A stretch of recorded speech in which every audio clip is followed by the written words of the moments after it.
Serena Williams is the favourite to win the US Open, but that does not make her victory a guarantee. I'm here to preview and predict the women's semi-finals.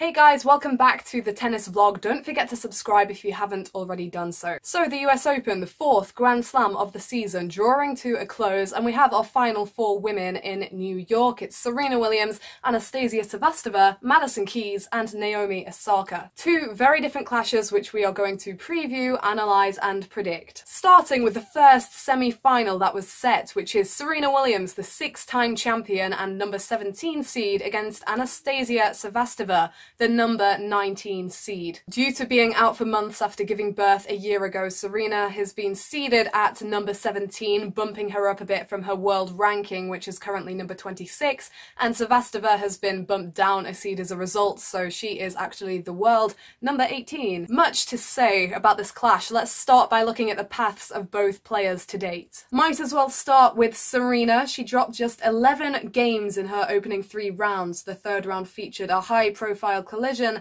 with sister Venus, and Serena in that match, very focused, knew what she needed to bring against her sister. Venus didn't have her best day, but Serena just powered through, came forward, very aggressive. Had her first test in round 4 after delivering Kaya Kanepi a bagel in the first set, but she showed that she can fight through from behind as well in coming through that match. And then the most interesting result, Karolina Pliskova, her 2016 victor. Pliskova beat Serena in the semi-finals 2 years ago. This was the first time they'd faced off here since. Serena trailed early, but that seemed to wake her up a bit. She stepped up to the mark. So into the semi-finals yet again, and it's been a single set dropped by Serena. Looking over to Sevastova now, who actually retired from tennis in 2013 because of continued injuries and illnesses, came back at the beginning of 2015 and has experienced the best days of her career in the time since. Has won a WTA title, risen into the top 20, and it must be said, while she has dropped 3 sets on her way to the semi-finals, Sevastova has done pretty well for herself, because you can see in there Donna Vekic, her first round victim, has been in decent form recently. Ekaterina Makarova, who herself has reached a semi-final here. Elina Svitolina, seeded number 7. And finally, Sloane Stephens, the defending champion. Sevastova has struggled through a number of her matches in New York, in fact, all the ones previously mentioned. But against Stephens, she really found her groove. Stephens had been looking in decent form, even looked ready to go back to the semi-finals, the final potentially. And yet Sevastova just mixed it up in the incredible way that she can, threw Stephens off her rhythm, found her marks on the court, and came through that one for the loss of 5 games. So the key things to draw from this for Serena Williams: she can do well when she's dominating, and she can find the grit and determination needed on the back foot when she's down on the scoreboard to come through as well. I think it's good for Serena that she's had a mix of wins, the more dominant ones, and then that fighting one against Kanepi as well, and those times against Pliskova where she really had to do some searching inside and bring out her best tennis when it was needed. The win over Pliskova was big as well, because the conditions have suited in the past of Pliskova's flat serve, her flat ground strokes. And for Serena herself, I think that she's in a great place with her game. She was my pick to win the tournament before it began, and she's looking in the form very much to do so. She's been back on tour for a few months now. She's already been to a Grand Slam final in Wimbledon, so these are the events that absolutely draw the best out of her. She rises to the occasion, and she has such willpower and such determination that she can claw her way through matches even when she's not doing her best. But Serena definitely has to be cautious. A few years ago, Serena was basically untouchable in the final stages of slams, semi-finals, finals. She had an amazing record in them. Once she had warmed herself into the tournament, she was in such a great mental headspace and physical position on the court that it was really, really tough to take her down. But over the past few years, she's lost 2 Grand Slam finals to Angelique Kerber, who in that first final against Serena was the massive underdog. She's lost one to Garbine Muguruza. She's been beaten here in the semi-finals by Karolina Pliskova, and in 2015 by Roberta Vinci, who she had absolutely dominated in all their previous meetings. And I think the 2015 US Open is very important to look at the moment, because it was a very similar situation to what Serena is facing now.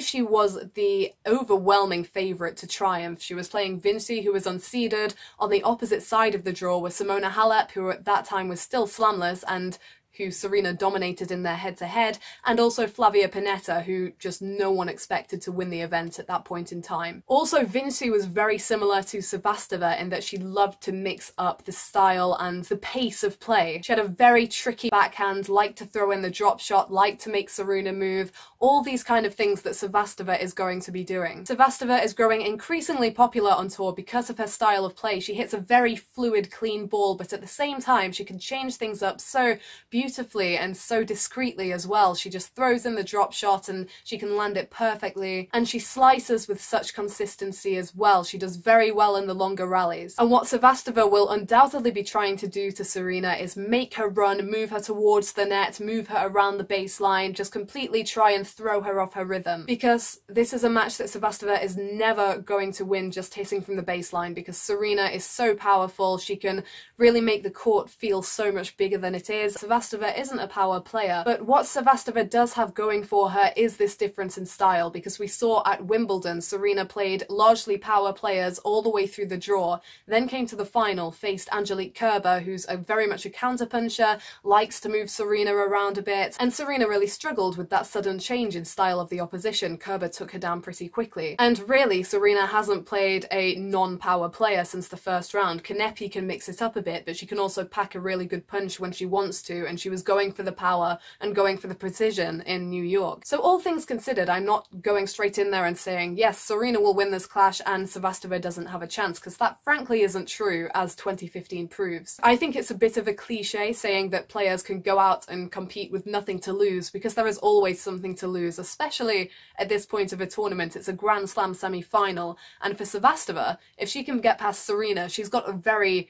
doable and winnable final to look forward to. But I would say that Sevastova, having come back from retirement and really seeming to enjoy the tennis that she's playing, she has to go out there with a mentality of, I'm the serious underdog here and I need to be able to play freely and just absolutely go for everything, go for my game, commit to it and stay in the moment. However, that's easier said than done, and Sevastova wouldn't be human if she wasn't aware of the magnitude of the situation and of playing Serena for the first time. She hasn't had the experience of facing Serena Williams before. She hasn't been able to tell how her ground strokes come, feel the weight in them, the power in them. She's never had to return the Serena Williams serve before, and personally, if Serena's serve is on, I don't see her losing this match, because it's been such a pivotal part of her game throughout the tournament so far. In those times when she's been struggling, she's brought out the serve, she's placed it well, she's mixed it up, she's got herself on the front foot, and she's got herself 3 points. So basically, Sevastova has a great variety to her game. She could cause Serena trouble if Serena's feeling a bit off. The way Sevastova will try to move her around the court could well frustrate her,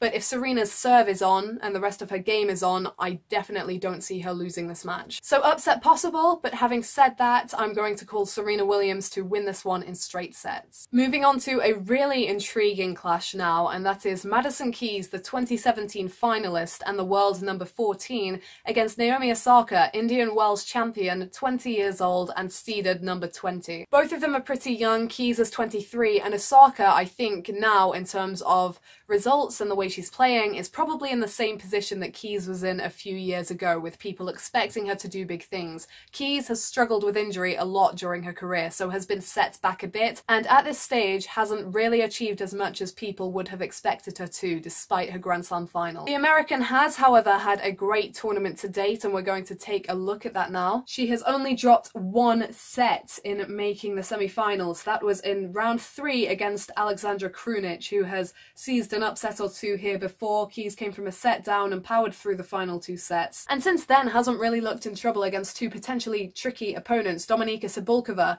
who has won the WTA finals, who is known for being able to push the top players. Keys was all business there, and then against Suarez Navarro there were difficulties with the noise coming from the crowd. That's seriously disrespectful. Something I don't like, sidetrack, about the US Open is the way a lot of the crowd seem to come for the day out and the experience rather than for the tennis, because it is promoted in a business way as a great day out kind of thing, which is fair enough. That is fine if you want to stay outside the court, but very distracting for the players on it. So good mental resolve from Keys to come through that one in straight sets. And now taking a look at Naomi Osaka. Serena dropped 11 games in her opening 3 matches of the tournament, which is highly decent. Osaka dropped 7, which I think has gone pretty under the radar. Lara Siegemund and Julia Glushko in the first 2 rounds, and then a more high-profile name in Alexandra Sasnovich, who has been having the best season of her career. Osaka dropped a double bagel, which is impressive for Osaka, who has struggled so much with her consistency during matches and her mentality over the past few years. And then another way of displaying where her mentality is at came in round 4, because she faced Aryna Sabalenka, who has been in brilliant form this year, come roaring into contention for big titles. Sabalenka was a lot of people's dark horse ahead of the event, but Osaka fought through that one and then was having no nonsense against Lizia Turenko in the quarterfinals. Turenko did not play her best tennis at all. She was kind of overawed by the occasion, throwing in a lot of unforced errors, and Osaka wasn't made to pay for some of her own mistakes, but she was looking confident, she was moving forwards into the court, and to come through her first Grand Slam quarter-final in straight sets, and such dominant straight sets, is great for Osaka, because we could see how emotional she was after finally making a Grand Slam quarter-final for the first time, and for her to deal with that situation, that new situation, in such a comprehensive way is really good signs for her semi-final matchup with Keys. Main points for these two: I feel like they are 2 very similar players. Both of them have a massive serve, both of them have really big, powerful ground strokes, and both of them are pretty young. Another thing that makes these 2 players, Keys and Osaka, so similar is the support team that they have, and each of them has someone that I think is helping them in New York. For Osaka, as I've mentioned in previous videos, Sasha Bayin, her coach, who was Serena Williams' hitting partner for 8 years. He went on to work with Victoria Azarenka and Caroline Wozniacki and take them to their best results in years. Osaka has spoken of it herself. He makes her more confident, he just gets her, he really understands her, and he's just made her mentality so much stronger. Keys, Lindsay Davenport isn't working with her anymore, but she was sat in her player box for the last match, and Davenport is a player with so much experience. Osaka has Bayin, Keys has Davenport as an advisor who can give her great advice, who definitely seems to get on well with her. Keys reached the Australian Open semi-finals when she was 19. After that, struggled with injury, struggled with consistency in general, and even this year we haven't heard much from Keys since she reached the final of the US Open pretty much out of the blue last year. But I've said before, streaky is becoming the new consistent for those who want to have a shot at majors if their name isn't Serena Williams, obviously. Players seem to find it easier to peak and perform well for one tournament as opposed to several smaller tournaments in a run. I think what's especially positive for Keys this year is her mentality, because last year in the final against Sloane Stephens, both of them were in that situation for the first time, but it was Keys who really just couldn't seem to take the mental pressure of it. She's been pretty under the radar for a finalist last season, which I think has a lot to do with the fact that Stephens was playing so well. Physically, I'm not sure if Keys has looked as impressive as she did last year. She didn't look fantastic against Suarez Navarro, but as I mentioned with Serena, her serve came when she needed it, and her serve was a really big fixture for her in that match. And then there's Osaka. She's so big on her day. She can land those marks on the court. She can come forward and make a presence of herself at the net. The serve just sets her up so well. She's got variety on it. And when I talk about her, it makes her sound like Serena or Venus Williams, and she's not yet as developed as those 2 players. I don't know if she'll ever have the raw power that they have and the intimidating court presence that the 2 of them have, but she has managed to get a win over both of the sisters, and that doesn't happen by accident. All in all, this match is very much 50-50, and then you look at the head-to-head, and Keys is actually leading that by 2-0. And the places where they have faced off, I feel, are very significant, because they were at the US Open in 2016 and at Indian Wells in 2017, and since that meeting, Naomi Osaka has won the title in Indian Wells, and at their US Open meeting in 2016, it actually went to 3 sets, and Keys had to come through a tie-break in the deciding set to get that victory. So despite Keys leading the head-to-head by 2-0, which would make her the obvious pick to come through this, given that she's played a Grand Slam semi-final before, multiple Grand Slam semi-finals, given that she was a finalist here last year, it would make Keys the obvious pick to triumph. But going back to Indian Wells, when Osaka was playing so well and was taking down top players, I had this gut feeling that she would actually win the title when a lot of people were taking Daria Kasatkina over her in the final. And lo and behold, Osaka beat Kasatkina in straight sets. So I don't think that history really matters to Osaka because of her great talent. I think it's just how she's feeling on the day, how she's feeling during a tournament, and she's clearly feeling very good in New York. So this is basically leading up to me predicting Osaka to win, which I'm not too sure about because Keys, I do feel she's in a better mental state this year than she was last year, but I just feel that it might be Osaka's time. If someone were to ask me who would win the tournament, I would still say Serena, but actually I could see Osaka taking the whole thing. Whereas with Keys, maybe I can see her getting to the final. I'm not quite sure if it would be her time to actually win a Grand Slam. I'm going to predict Osaka to win this match, and just because I'm so unsure on it, I'm going to pick Osaka to win in 3 sets. So there's my preview and prediction for the women's semi-finals at the US Open. Rolls around so quickly. Let me know your picks and who you think will win the tournament overall. Hopefully I'll have one more video for you guys before the US Open ends, and then we'll have more content after that, so subscribe, stick around. Thank you for watching, and I'll see you at the next video.